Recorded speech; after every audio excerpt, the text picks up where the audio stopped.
Hello everyone, thank you for joining today's webinar, Moto 14, the completed series.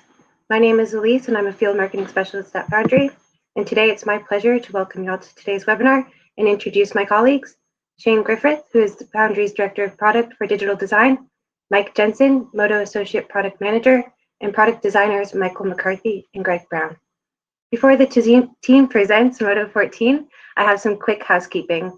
First of all, today's session is going to be pre-recorded and a link of the recording will be sent directly to you when the webinar is over.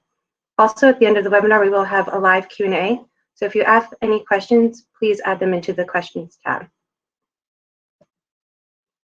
Today's webinar is part of Foundry's virtual event series, and so far this year, we have hosted over 40 events.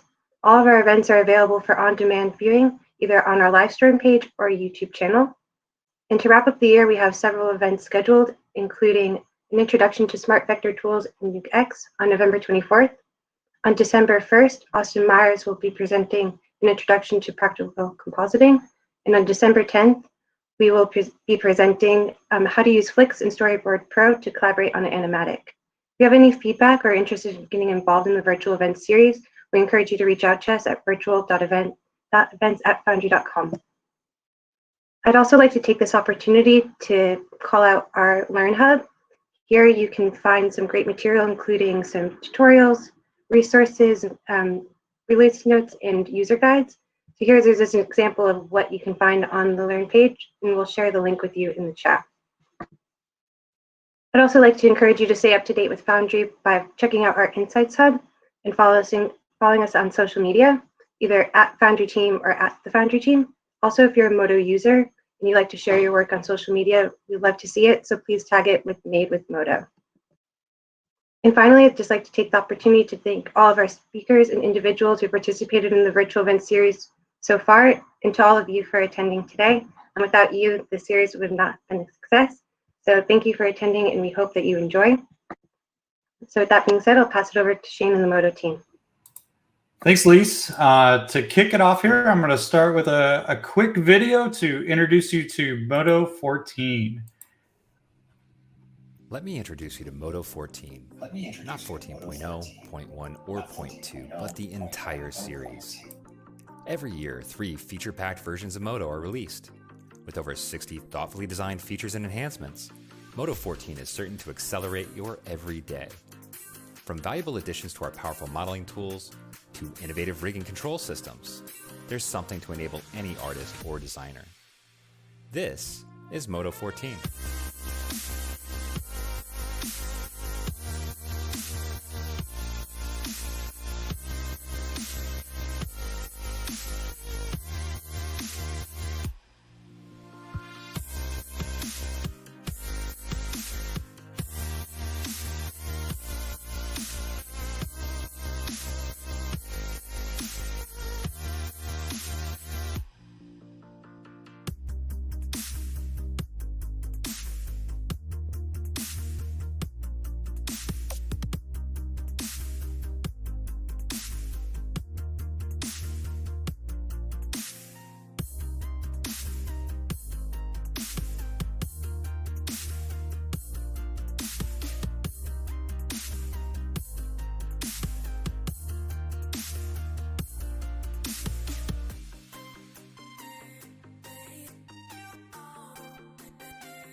And that's why this is Moto 14. Check the description below for links to our quick clips that cover each feature in greater detail. All right, so that's a quick teaser glimpse at Moto 14. Hopefully many of you have had a chance to download it. If not, go up to foundry.com and go to the Moto page and click try now. There is a free 30-day trial of the 14 series available now for download. So with me today, we're super excited to, or with me today, I have Mr. Michael McCarthy, Greg Brown, and Mike Jensen. And our focus for today, we thought we would take you all through a bit of our kind of highlights, if you will, or spotlights of the notable features that are really the beginnings of a lot bigger things that are yet to come. So we thought we'd go in a little bit deeper, not only from our perspective, but also a lot of our close beta customers and alpha customers that work with us on these features, and give you a bit of perspective on the development of these features and why they're kind of important as we move forward into beyond Moto 14. So be sure to stick around. I have a bit of a special announcement towards the end of the presentation. So make sure you hang on for us for the next hour or so as we take you through some of those kind of spotlight features. So up first, we have Greg with modeling and performance. Hello, hello. All right, so we have a lot to get through. As you guys saw in that video, there's a lot of enhancements, lots of big kind of tentpole features that, for instance, Michael McCarthy will be showing you RigClay, which I can't emphasize that feature enough. It's amazing. But we got lots of little enhancements throughout the modeling tool set. So we're going to touch on just a few things in performance and a few things in modeling that I think are particularly notable. But please check out our quick clips because we have a lot of stuff we've added throughout this release. So if I go ahead and switch on over, I'm going to share my first video. And let's see, there we go. So selection speed. And as you can see here, I am selecting, you can't see it in the lower right-hand corner, but it's 8.7 million edges, or actually polygons, and so it's more edges than 8.7 million. And right now, this is in 14.2, and you can see it took about a minute to select those, probably about 15 million edges. And it took over 2 minutes to select it in 14.1. And so simple things like, being able to select the geometry that you want to edit quickly and easily makes a huge impact on any artist day-to-day, of course. And let's go ahead and check out our Boolean performance, which is kind of wildly exciting. Before this starts up, just got to mention that Taz, the person who worked on this, is amazing because he ended up increasing our Boolean performance dramatically. Right here's a great example from Laura Ambry showing a 19x speed improvement. So, very practical improvement. But here's one from William Vaughan that's just obnoxious. It's, a huge n-gon there in the center, as you can see. And in 14.1, this took 24 minutes on my machine here at home. And don't worry, I'm not going to subject you to the full 24 minutes, but I want to make you feel a little bit of the pain to see the difference. And as we switch on over to the difference in 14.2, this is going to take just like 2 or 3 or 4 seconds. So it's 363 times faster, which is something that is impossible to illustrate in a video. But check out our Boolean tools, especially procedural Boolean tools. You're going to like them. And there's more improvements than just what we showed here as far as Boolean performance is concerned. Taz tackled a lot of very significant aspects. And so let's go ahead and hop on over to our next video. And that is going to be a video from John Bavaresco on sharp Bezier corners. And he was kind enough Another to record feature this for you, enhancement so that I'll I'm let really him explain jazzed it. about for Mesh Fusion in the Moto 14 series has to do with the use of Bezier curves. What they've done is they've really improved the ability to use sharp corners for Bezier curves. And for this, I'll have to switch to a wireframe mode so we can see the tessellated mesh here. And if you look real closely, you can see that that corner is as clean as they come. So in this example, I'm using a Bezier curve to create an embossing element on the top of the guitar, but I'm also engaging the sharp Bezier corners in the Fusion embossing feature. So yeah, this great little addition makes for very, very clean and sharp corners. All right, so Sharp Bezier corners, as John mentioned, that came along with our new embossing feature set, and absolutely awesome tool set. You can see what an impact it makes being able to just draw curves in the viewport and have curves cut into your geometry. It's a very kind of artist-centric approach to being able to model and work with high-density models. And so if we go ahead and hop on down, we'll take a look at now a video from Ed Ferrari.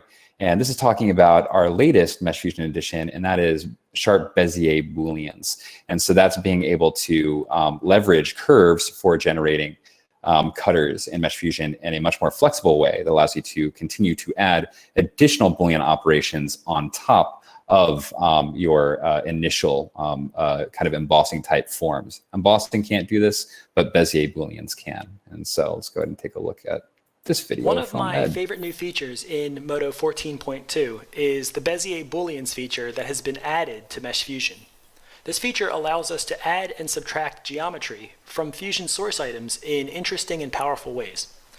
So here I have a Mesh Fusion item that has already been started, and I would now like to add some text. So I have a mesh item that contains some Bezier text, and with this selected, I'm going to control click on my existing primary item, and in the Fusion side tab, I'll just click on Apply Primary. Now we have new geometry that's being projected or extruded from our Bezier text. I want a little bit more geometry to work with, so I'm going to increase that projection.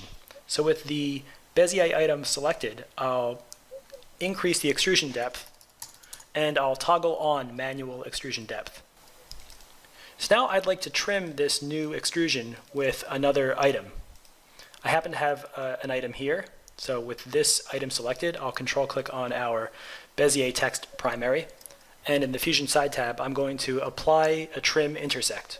And what that did was it allows the extruded text to only exist within the bounds of this trim geometry. So that's looking pretty good. We have a white wireframe, and that's because there's some overlapping geometry, and that's caused by a little bit of tightness here. I can use a new feature of Mesh Fusion called Sharp Bezier Corners to address this. So with the Bezier text selected, I'll come down here and click on Sharp Bezier Corners.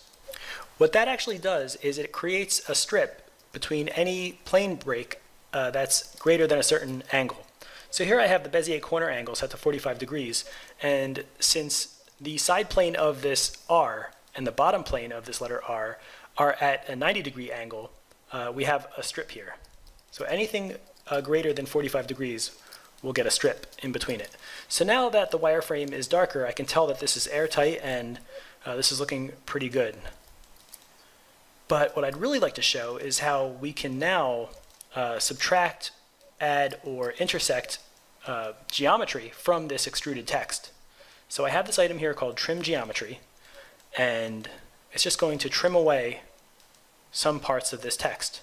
So with this selected, I'll control click on my Bezier text, and then I'll choose Apply Subtraction. And now if I hide the wireframes, we can see that it worked perfectly. And we have strips everywhere that we would expect them to be, and the shading is really nice. And what we've essentially done is we've subtracted some Catmull-Clark geometry from geometry that was created from an extruded Bezier curve. So this is really nice, and previously we were not able to do this, but this is going to unlock some serious possibilities and enable us to create some really cool workflows and just create really great work in general. So I can't wait to see how other Modo artists use this new Bezier Booleans feature of Mesh Fusion.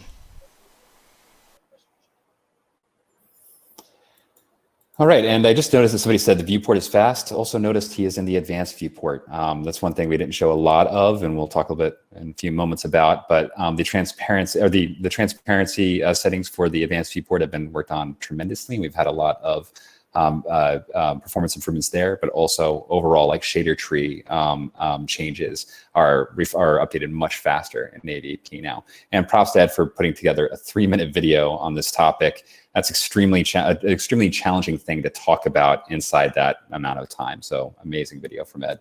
And also props to Boris, because he's always making crazy stuff with Mesh Fusion for us. And this is one that just came out of his big, brilliant mind. So, all right.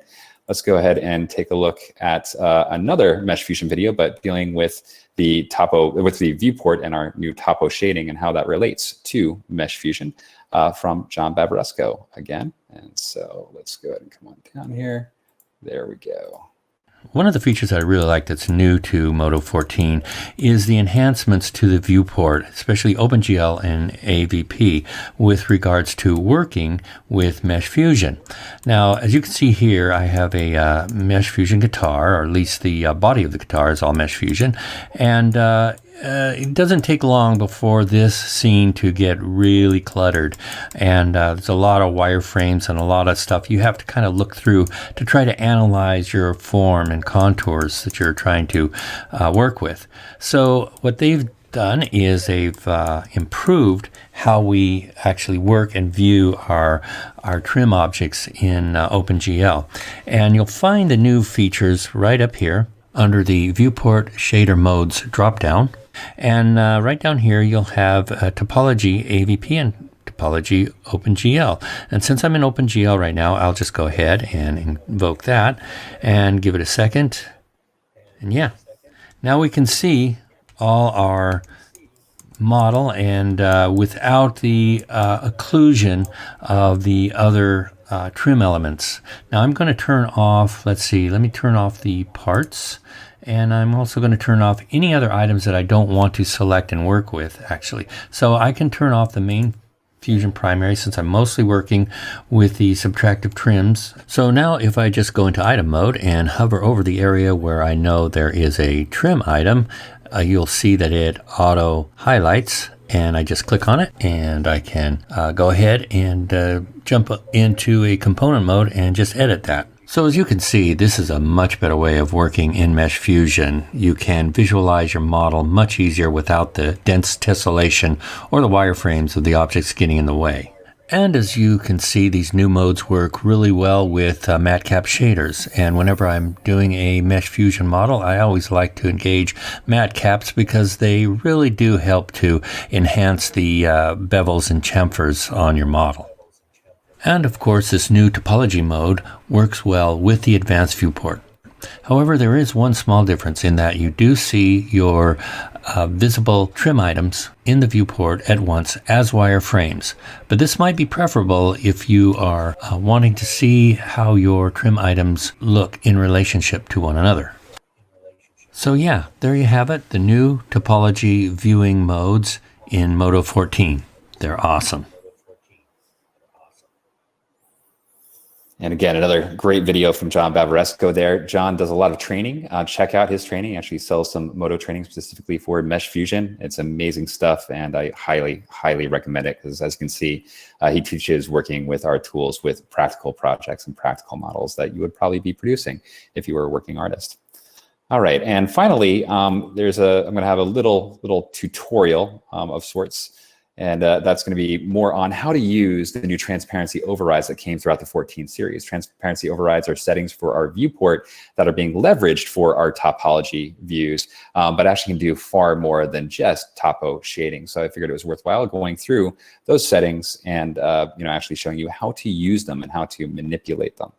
All right, and so here we go. Let's take a quick look at the new transparency overrides that were added throughout the 14 series. And so as you can see, I'm in the default viewport.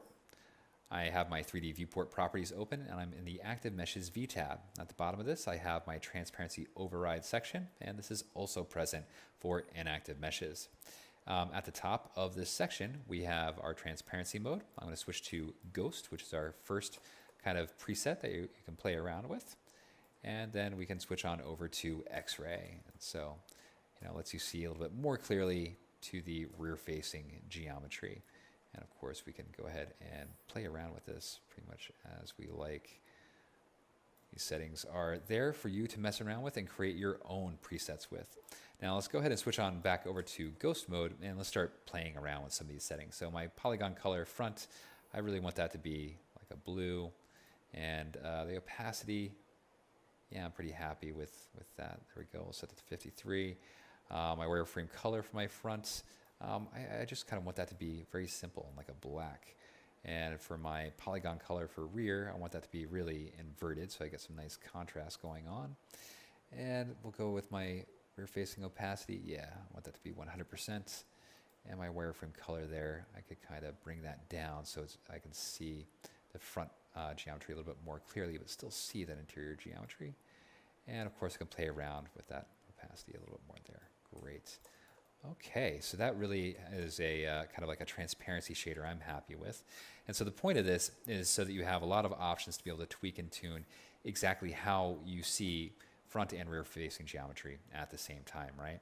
And we are in the default viewport right now. You'll notice at the bottom here, we only have one additional option available to us, link wireframe opacity, which if I turn that on, will link the front and rear wireframe opacity, right? And so the other two options aren't available because that requires AVP, or the advanced viewport. You can see how much more attractive even the regular ghost mode is just by switching over to AVP. And we now have overlay and flat shaded options available to us. So let's go ahead and switch over to this mesh right here, which is the Retopo mesh. I was actually on my high resolution mesh, kind of showing that off. And I'm going to go ahead and hop back on over here, and I'm going to use one of our presets. And so we have 3 presets available for you in 14.2. That's Topology AVP, OGL, and Topology Intersection AVP. OGL is just the classic form of topology shader for Modo in the default viewport, and that's what we're referring to as OGL these days. All right, and I'll go ahead and switch on over to Topology AVP. You can see how we've configured our settings here to be well engineered for topology workflows. And so geometry is showing when and where it should, and it is overlaid on top of background geometry. And we'll go through really, the settings that make this possible. So as you can see here, I've got a kind of a nice blue color for my front facing. My opacity is very low. I probably want to raise that up a little bit. That wireframe color, it's really pink. I probably want that to be a little bit more purple. And for my polygon opacity for the rear, probably need to turn off my background geometry so I can actually see through, because by default it's off because it's a topo shader, right? And so I could turn that on if I wanted to, and I could play around with the wireframe color, and I could go ahead and change that wireframe opacity if I wanted to, and then I'd actually have rear facing geometry as well. But instead, I'd much rather just have a dedicated topology preset, which, as you can see, what I did just there was I backed out of my preset, went back to our previous transparency overrides, because by clicking on a preset twice, it will actually back you out of it. And so now I'll re-enter it, and we are back in our topology preset for AVP. Now, the things that enable this topology preset more than anything are the options for overlay and flat shaded.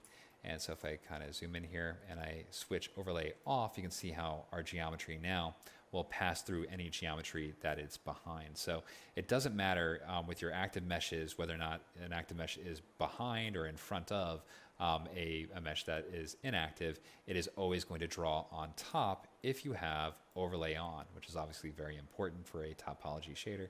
And if I come on down to flat shaded and I turn this off, it's not exactly as obvious, but you now actually have shading present. So I'll turn off my inactive meshes. You can see how the specularity is showing up on this surface, for instance, right?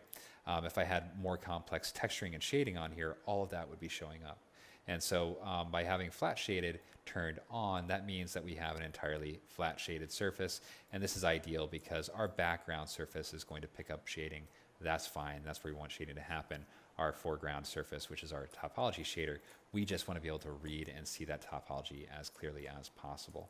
Now, for some additional kind of suggestions, I definitely highly suggest switching over into our advanced options for our advanced viewport here and turning on our progressive anti-aliasing, like throw that up to like 16 or so. You can see how much more attractive that makes our wireframes in particular, and it really does refine quickly, even with fairly high density retopology projects, and it really doesn't have too much of a performance impact because it only updates when you stop moving your mouse. But definitely highly recommend that going along with using our topology shaders. Now, of course, these can be tuned to your liking, and so whatever you want to do to kind of create your own topology shader, you can of course save that out as your own preset and continue using that. But hopefully these options are available to you for both topology and modeling and visualization in general. Okay. And again, want to reemphasize, take a look at AVP, try out the advanced viewport. It is, it's a joy right now. It is so much faster, and I'm relying on it more and more every single day. So thanks so much. Oh, thanks, Greg. And apologies, the audio is a little low on that. And believe it or not, there's a leaf blower blowing outside of my window. So if you hear that coming in as well, apologies. Not the day for sound here. A couple things, though, before we move on that I really wanted to get through on that sequence of videos there.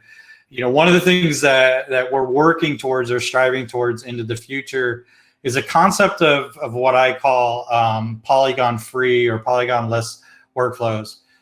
You know, not to say that topology won't matter, you know, into the future, but I do see the point where, you know, how topology is visualized or displayed to the modeler, to the end user, becoming less and less significant as hardware and the outputs of these things are more and more capable of rendering, you know, lots and lots of resolution, to the point of, is it infinite resolution?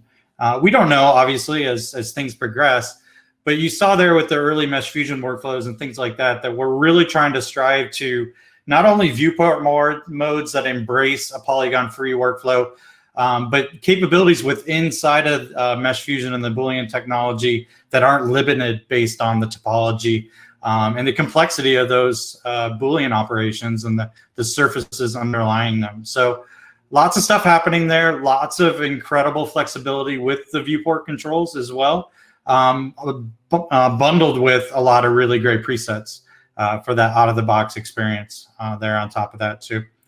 So with that, I'm going to transition over to Michael McCarthy. That's going to take you all through some of the animation and rendering improvements. Cool. Thanks a bunch, Shane. I'm super excited to show these animation improvements. As Greg mentioned earlier, we have a pretty neat feature called Rig Clay, and I think it's pretty amazing and fairly groundbreaking, game-changing. So to show that, we have our amazing Laura that did such a great job. I tried to do another good video, but hers was just much better. So I'm going to go ahead and share that. And go in here.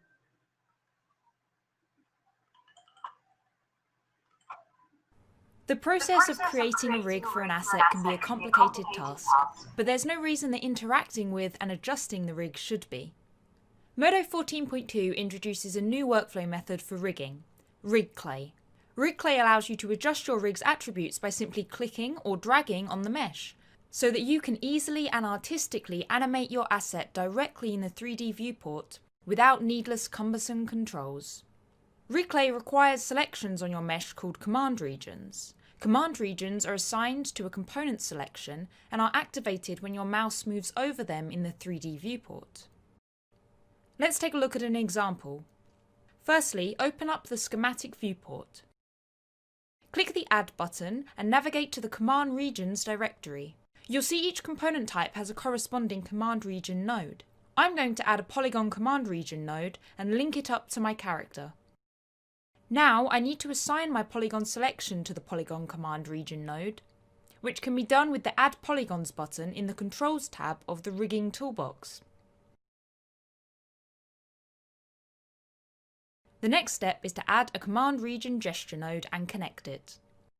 This node lets you set what gesture will trigger the command.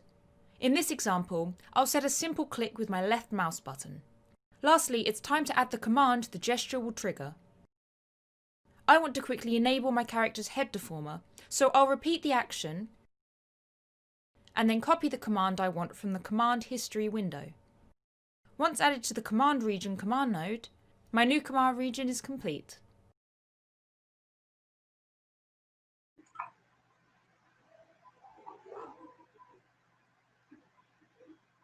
So next, I just wanted to show a couple of things with a great scene. The previous scene was provided by William Vaughn, and these two are as well. And Laura showed a great overview of this, and I just wanted to kind of show building a very simple rig from scratch here. If I just play this through. We have a little yoga mat and a bend effector. So I've just kind of dragged that bend effector and our yoga mat mesh into the schematic. And I'm going to bring over the position X channel. Now we have two nodes that we're working with, the polygon command region node, and there we're going to just go and do a quick selection. So I'm going to just select the area, and this is just kind of the hot area that we want animators to use. So, you know, this tool is just so great for making animation fun and easy.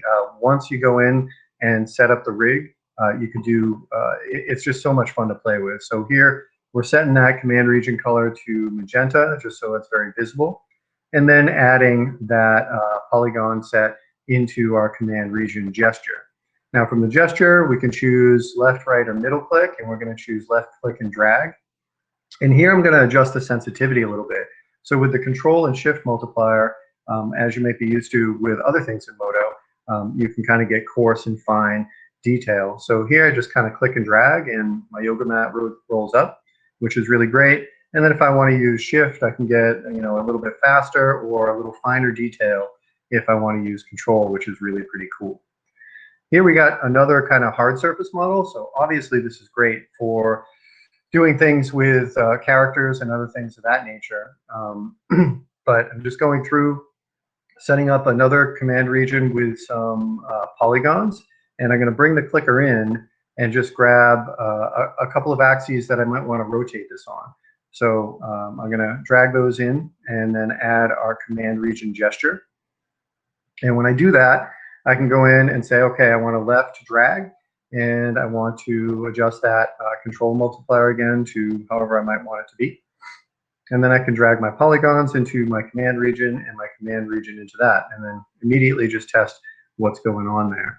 I'm going to duplicate that command region gesture and feed that into the Z rotation, and then I'll just set that to a right click drag, and I'm going to do that on the vertical. So now I have this little rig that I can just kind of go in with a couple of simple drags, and I can really animate it the way that I want. Just playing around, having fun. So for the animators, I think, you know, this is great. Obviously, I think we can see here that no matter how you set up the rig, you know, Williams Gator rig is so cool, and it has, you know, some different fall off effectors and some position movement. And these have, you know, just very simple rotational controls. And whether you're doing morphs or other things, you can kind of link all that up. So however it is under the hood, you can link that up with, you know, the new rig clay setup. And animators don't need to care. They're just going to get, you know, the thing that they play with in the viewport, click and drag, and be able to animate their character, which I think is really great. So I think the next, I keep clicking to share my screen. I think the next video that we have here is for rendering. So we'll take a little look at some rendering stuff, which is really great. I think we're going to start off with your friend and mine, Greg Lunenberger. So Greg was kind enough to make this really great video going over the Cryptomatte stuff. And he is, let's see, he has a little bit longer version of this. I just want to kind of talk over some of the things in here. So with the latest release of Empath, we've implemented Cryptomatte, and you can see right from render outputs, you can add those Cryptomatte outputs here. And then you can go in and render animation, and you want to choose a layered image output. You're going to choose an EXR for that, and we're just going to output that. Now we go over into After Effects, could be After Effects, Nuke, Photoshop, anything like that. And here, the other thing that Greg did is he chose to output both the final color output for denoising. You can see here it's pretty noisy, but for the denoise, we have both the Intel and the optics output, which is really great. You get these pretty much for free, and you can, you know, choose which one is best for you in comp, which is really great. And it's one of the powers of Empath. So I think here Greg's going to choose the Intel option, and this is just a quick look at one of those Cryptomattes. And you can kind of see that when we click on this, you know, it cleans up the scene. We get a nice denoise scene, and we can add a little bit of a gamma in order to bring that back up. Now we'll go in and just kind of look at the different elements that we have in the scene. This, rock in the front is a little bit different from the one in the back, so we can go and choose Cryptomatte and After Effects. And then we're going to get this kind of presentation here where you can click on, any of the other flat mats that you see here and just kind of choose which one you want. So here we've clicked on that front rock. You can add another one to that mat, and it basically makes those mats on the fly. So now when I've chose what I want, I can say, all right, instead of seeing that alpha, I want to see the RGBA. And we've isolated this rock without any of those other options in there, or the other background elements. So now it makes it really easy for us to tune this and just do a little bit of color correction or whatever else we want to do on it. So Greg's going to go in here and kind of do some color correction to make this maybe a little bit warmer, which will hopefully work out pretty well. And I know that Greg is a fan of this lens effect here, so he's going to go in there and kind of tweak the colors so that they're a little bit warmer. So you can kind of already see that this is matching up a little bit better with our scene. When we kind of toggle that on and off, you can see that that warmth really helps it blend in. And, all we need to do was do the Cryptomatte output from Modo. We didn't really need to, worry about too much more. And we can just go in and pick our mats. So in this case, we're going to go in and drag out another mat for the background. So the background's a little bit off, and we can go in and just click and pick. And we can go and choose probably RGBA again just to see what we have, and we just have that background isolated. And now we can go and kind of push those colors again, a little warmer, maybe a little more purple to fit with the rest. So again, whether you're in After Effects, Nuke, Photoshop, any compositing package that supports Cryptomatte, you can kind of go in and do this. And last but not least, we're just going to go in and add a little more vibrance to these grass elements. And you can kind of see the difference here. Here's a toggle between the original and the color corrected version. And the thing that I like the most is we didn't have to do too much to make sure that we had these mats that kind of blended through. So here I got these great scenes and videos from Volker Troy. I really want to thank everybody that contributed. And some of the favorite features from Volker were the iterative denoising and our light passes. So the LPEs that you set up in Empath are really great. They give you the ability to quickly just render out all of your lights separately and then do the color correction. So here you can see all you have to do is select the lights you have and then pop over and say add per light LPE. And then those light passes get output, and you can save all those out to an EXR and bring them over into Photoshop in order to kind of do your comp based on that. So here you can see when we render those through in our frame buffer, we get all those different outputs for each one of our lights. And again, just kind of click it and render so that you get all that stuff in Photoshop. Here, Volker's taken us through some of the different color corrections you could do in Photoshop with that. So these all just load up, and you can just quickly tweak them with all the stuff you're really familiar with, like levels and gamma corrections, a little bit of exposure to tweak each one of those lights. And this gives us a lot of flexibility. Empath is very fast, but when we render out some of these big shots, it's great to have the flexibility and not have to be a rocket scientist to figure out what passes we need to send over. We can just select all of our lights and say set up our LPE workflow. So here's kind of tweaked it to where he's happy with, and then there's a little bit of a animation here of all these lights kind of turning on and the daylight coming on in the scene, which is really great.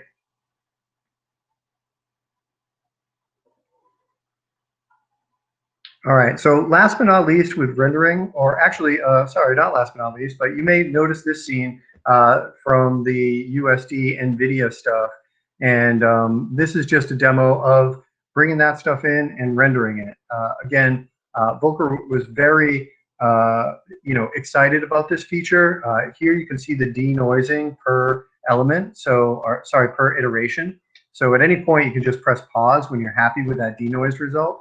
And the other thing that was really great about this scene is with the USD import, this came in and just rendered out of Empath. So all those materials come through, didn't really need to have any tweaking or anything like that. I'll just back up slightly, which is really cool.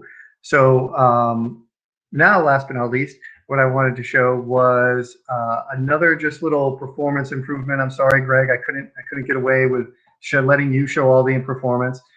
So Greg Lunenberger rendered out this scene previously using the dissolve feature inside Modo, because that's what was supported with Empath. But in the latest release, we have Stencil, and Stencil is about 200% faster in his scene. And in this little scene that I did, which we'll see a little more on next, it was 300% faster for rendering these types of things like foliage. So that's some pretty exciting improvements around rendering. Awesome. Thank you, Michael. Couple key themes on this one as well that we're working towards in our roadmap for Modo. The first one is, as you saw there, time to results is our general theme on things. And by that, I mean, we want to maximize the hardware usage to the best of our abilities and capabilities. So a lot of things with Empath is dipping into that more and more from a GPU and a CPU side, and equally what is available through machine learning and other technologies to accelerate that rendering process. Just like Cryptomatte is another technology to accelerate your flexibility on the back end of all that. Equally, time to results to me means ease of use. So with the RigClay example, we're trying to build things more in Canvas, and I think you'll start to see more of that evolve as we move forward in the roadmap with other nice things. Not to tease you too much, but we have a lot in store there as well with more in Canvas, fun to use workflows. So we really want to continue with making Modo fun. That's one of the things that many of our users tell us in surveys and things like that. It's fun to do modeling. It's fun to do animation. It's fun to do rigging inside of Modo. And we want to, obviously get rid of the pain points that are around those areas and smooth those out. Another big thing that my good friend Rich Harry always reminds me of is rigging can be modeling, or rigging is modeling in his world of things. And hopefully you're starting to appreciate how we're applying that concept to Modo's really robust rigging and animation system. It's one of the unique systems out there that's capable of truly mesh independent rigging. So all of those RigClay setups and things like that can be done in a way as a preset, right, Michael, where you can package this up and apply it to another mesh very, very quickly. So yeah, that's definitely the intent. And the rigging for modeling is that's a great segue, Shane, because the next video that I had to show shows a little bit of that with Greg Lunenberger. So let me hop in and show that quickly. Oh, I did it again. wrong share button. You trying to share the wrong thing? All right, so let's take a look here. So we have a really cool feature called particle item map. And this is really great. Here we do get to hear the wonderful voice of Greg Lunenberger, because again, he described this a lot better than I could. So let's take a look. Greg here from PixelFondue, and Modo 14.2 gives us a new kind of vertex map called the particle item map. And you apply that to a set of vertices that you're going to be using as a point source for a replicator. And what the particle item map allows you to do is determine precisely which prototype goes to which replicator. So if you look at this little space station-y sort of platform scene here, I have a replicator in the scene, and it's these pillars right here. And there's 3 prototypes fed into the replicator, pillar A, B, and C. And right now, they're just distributed randomly on these points, these 10 points right here. And that's how replicators work. They just randomly distribute multiple prototypes onto the point source. Now that's nice sometimes if you're working with trees or rocks or some sort of nature-y scene, but in this case I want precise determination of where these prototypes go. So, for instance, I may want pillar C to be all on the outside, and maybe pillar A on the inside and pillar B in the middle. So let's add a particle item map to these vertices. And over here in the vertex map tab, you can see other maps and hit new map, and then pick particle item map from the drop down, and we'll just keep initial value 0 and hit OK. And you'll see that changed everything to pillar C, which is in the 0 position here. And so if I just select these outside guys here, these 4 on the outside, these vertices, let me just isolate so you can see that I have them selected. And I come up here to vertex map and say set value, and we want to pick the particle item map, and we want to give that a value of 1. What that'll do is it'll put particle A on the outside. Boom, there you go. And then in the middle here, I'll just grab these two, and again, I'm going to press Control R just to bring up that set vertex map again. And I'm going to give it a value of 0.5. Whoops, let me pick my particle item map and give it a value of 0.5. And there's pillar B. So as you can see, I've got precise control of where my prototypes show up on my point source. All right, so this is really cool. And with that, I kind of took this type of thing, and the developer of this, Chris, was really amazing. And I did want to show, again, some performance with ABP. This is all using that new development with our transparency. And you can see here, I really, in 14.1, this was very slow. And I'm getting about 20 frames per second, moving all of this foliage around. And this is a setup which is very similar to what Greg just showed. You can see I'm using that set value. But in this case, I'm painting in order to decide where those replicators go. So I'm just kind of painting a value to set that. And whether you're doing it for foliage or even in Greg's scene, you could decide to paint those things on your spaceship or whatever it is that you're going to be using, which is really great. So I can go ahead and set those different values and basically just art direct where I want these things in the scene and get pretty blazing fast feedback in the viewport, which I really love. So this is a fun feature. On top of that, I went into our sculpting tools, and just really great to be able to kind of go in and use those sculpting tools to adjust, where I might push and pull these things to make some a little higher, some a little bit lower. And again, just that feedback in the viewport allowing me to do so and have that art direction is really, really great. Here, Greg is back, and he's showing more of that modeling with rigs. So he has a spline here that is generating the locators is generating different points. And on those points, he's putting all these different models with a fall off. And you can see here, you can adjust those based on a gradient and decide which ones kind of show up. So in this case, he's going in and kind of adjusting that panel and going to add in some clones. So we can kind of clone that floor out. Again, I do want to kind of stress, I had to jump in and throw this together pretty quick and speed it up a bit for Greg, and I'm sure he will be able to post the entire awesome video up for you guys on Pixel Fondue, so you should look at that. Here we're looking at some procedural kind of animation using the new Grow Weights mesh op, which is just awesome. We have this baby head, and he's selected a couple of different points to create a weight map, and then we're adjusting the growth of that weight map over the character. And what we're going to do is use that to drive a morph map. Here you can see you can adjust that gradient to adjust the fall off of how it grows. And this gives us a real lot of ability to kind of, again, art direct things like a morph or an animation or anything you want. So here you can see we have this morph map, which, to be honest, has been haunting my dreams lately. But when we go in, you can adjust the gradient for that, and you can set that morph map based on the weight. And then our baby, after we add a few animation keys, will kind of transform into this very scary demon baby. Now, the great thing about this is here we're driving this morph map and animation, but we can go in and we can obviously drive shaders with this. So here Greg is adding a couple of constant shaders and changing the colors, and then he's going to modulate those based on that grow morph map. So now you can kind of see it in the viewport, but when we go into preview, you can see that as those animations come through, you can get a texture that goes with them, which is really pretty great. So yeah, as far as kind of procedural modeling and rigging, we really feel like we're adding a lot to the package in order to, enable artists to kind of use these flexible ways and to give them the speed in order to enable them as well. And I come up here. Oops. And that is it for me.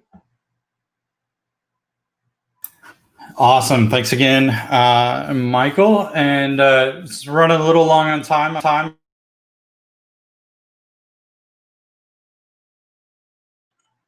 No, we lost Shane, but I think Mike Jensen's up next to tell us a little bit about charts and graphs. Mike, is that what you do? Yeah, I'm the nerd. No, Or aren't we all? Aren't we all? So anyway, yeah.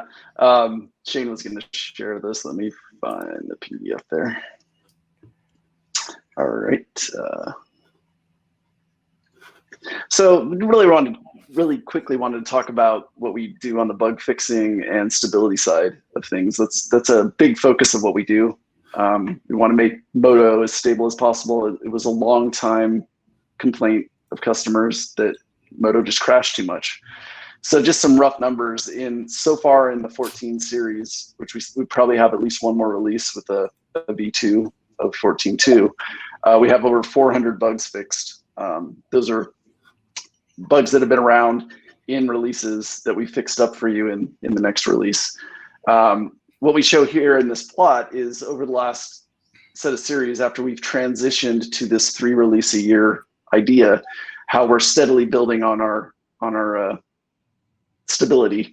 So what we call mean time between failures is basically the length of time between a crash that you get on your system. We're not going to give you the absolute numbers here, but relative to what it was in 12.0 being 100%, we're in those less than 3 years, we're almost 50% better than we were, or we're on that trend. And it varies release to release, but this is from the data that we collect from you if you opt into our usage stats, which are anonymous stats that hopefully you don't turn off when you first start up a new version of Moto. So that gives us, we use that data there. We use that data from our alphas and our betas to assess how our stability is doing so that we don't release buggy versions. A lot of people complain in the old days, and when we did single yearly releases, we would kind of have the initial like 901 release, which I think was probably our worst instability, that built up over time as we did service packs so that by the end of the year, you would have a stable release. Now we're on a more steady path. So you can get new features without falling off that stability cliff. So that's the main thing I wanted to share with you guys. Perfect. Shane's back though. Yeah, can you hear me? Hopefully you guys can hear me now. All kinds of problems today. But this is really important to us. This is probably the most important thing to us is, 2020 was certainly a year of many, many challenges across the world, as all of you know and are well aware of.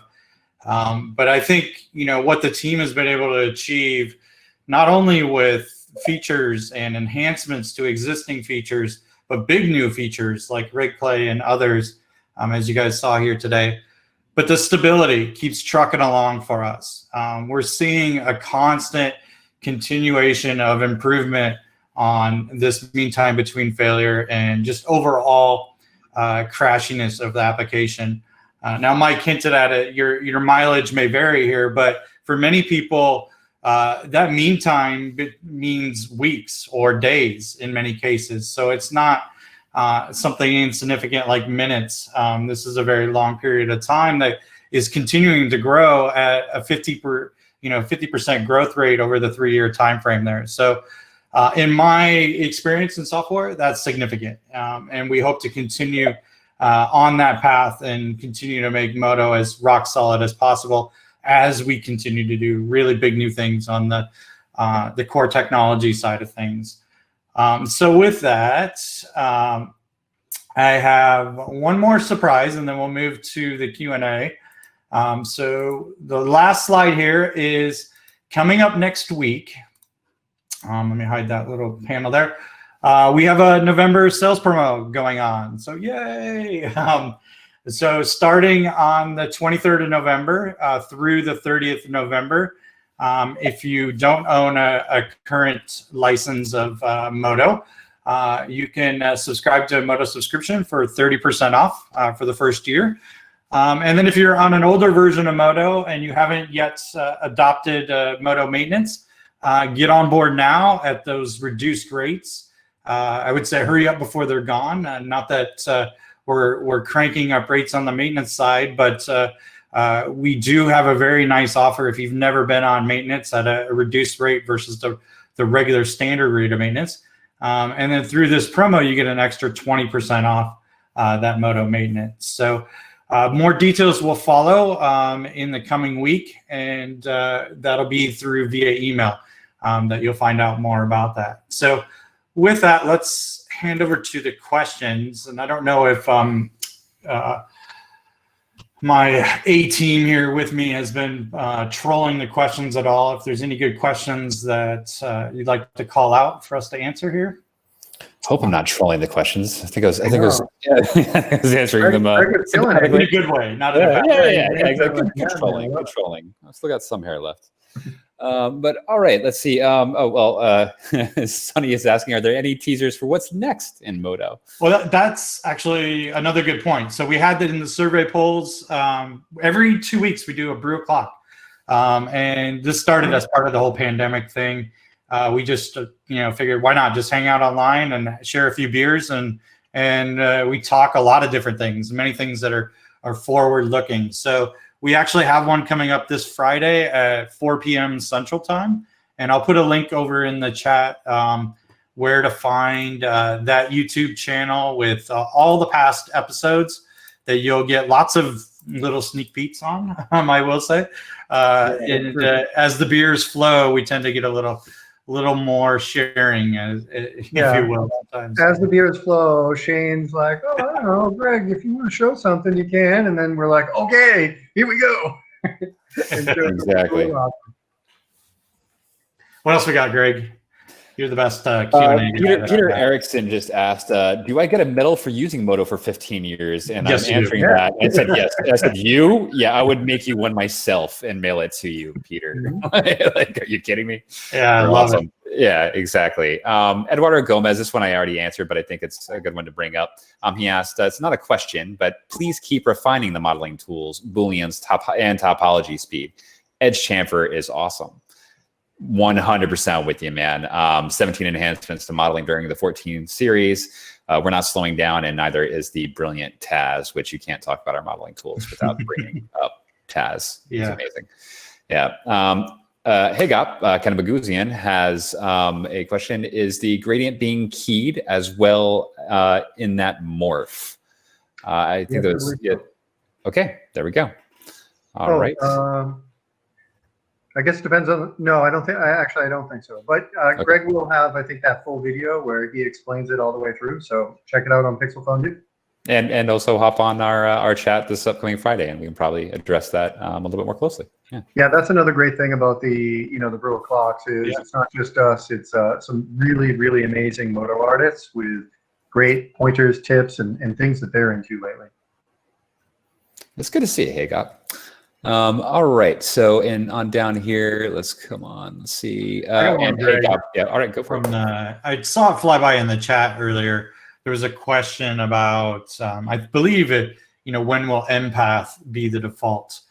There we go. There's a couple things actually in conversation amongst the four of us, with both the advanced viewport becoming the default and empath becoming the default.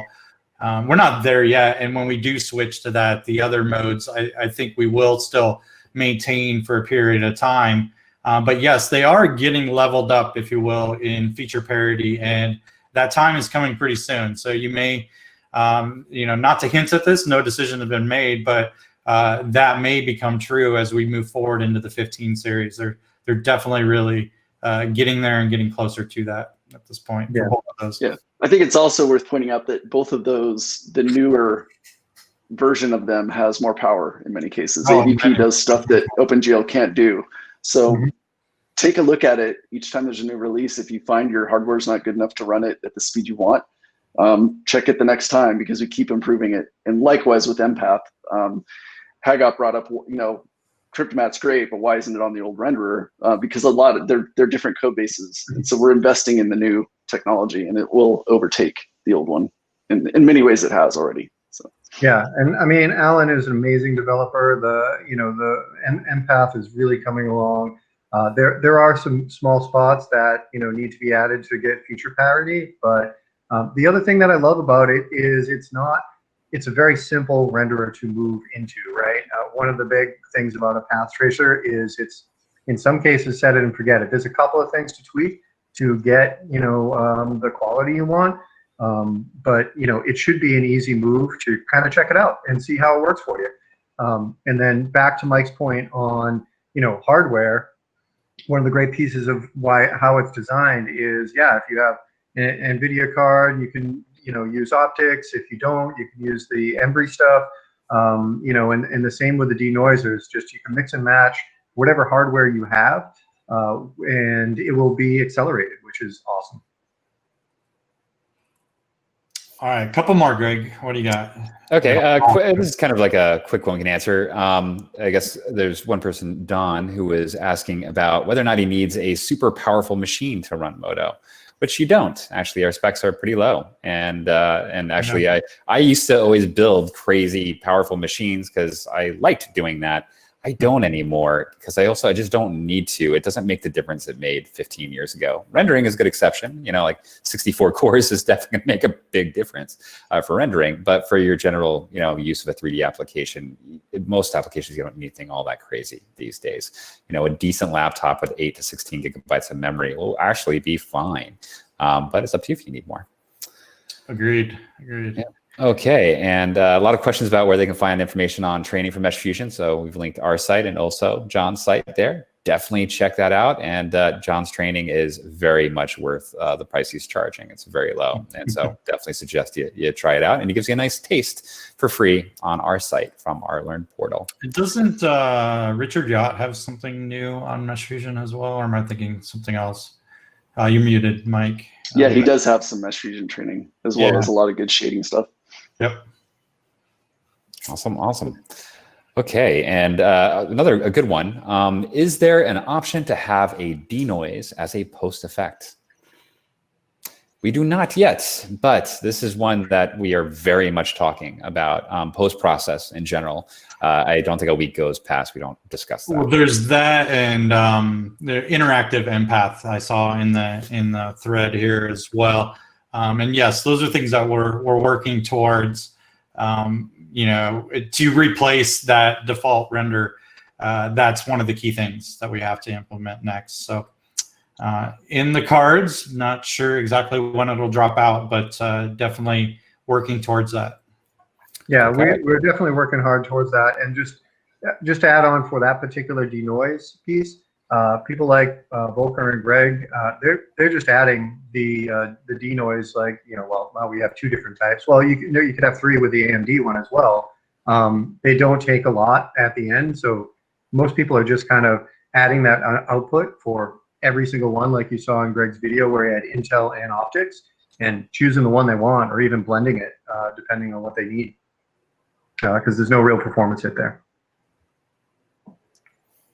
Yeah, and I do like the in progress denoise that happens between each iteration and Empath that we added in the 14 series. That was a really nice little addition to give you some nice previews while you're rendering. Yeah, and with the pause button now, you can, yes, if you find that the denoising makes it clean enough, you don't have to wait for the whole thing to finish. Exactly. Exactly. All right, and let's see.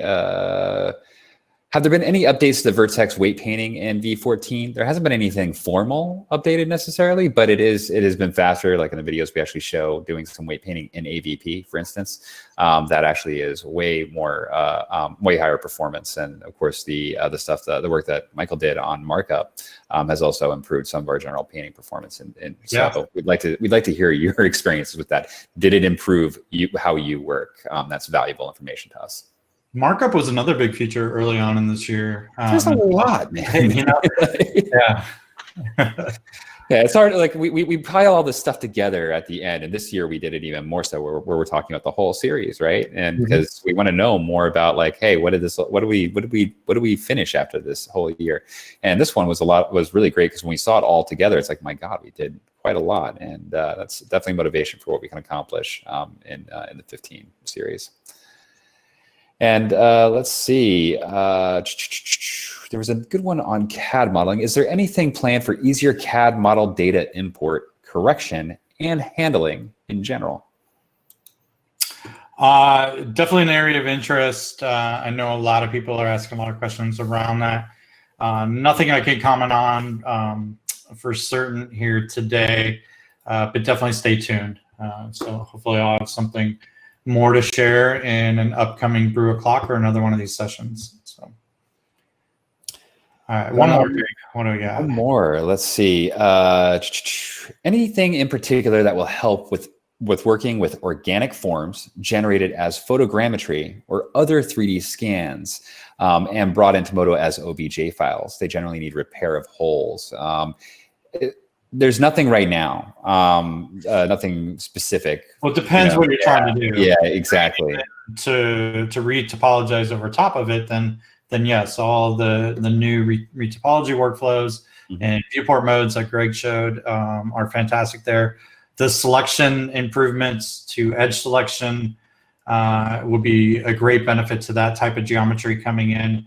But filling holes itself, not right now. That is, but equally though, how we work with that incoming data is something that's on Greg and I's mind as we're progressing forward with the modeling tools and things in that area. So definitely on the roadmap, but nothing that we can pin to a release at this point in time. Exactly, and another great one that we didn't get a chance to talk about in this webinar, but the delete edge speed up that John Bevaresco showed that performance improvement on for 14.1. That it was like another one of these like 80-fold improvements in speed. Which, yeah, if you're reducing your mesh and you need to like select 20,000 edges and delete them, it's going to happen about 80 times faster now. So yeah, that will be valuable. I'm going to add one more for myself. And I should have put this in a slide, but one other important note that's kind of hot news as of last week is the two big Apple announcements with the M1 chip and Big Sur now available. So Moto 14.2 V1, as of right now, isn't supported on that hardware or that OS. We're very close to that. It came very late in our cycle, so we couldn't address some of the few known issues that we have there.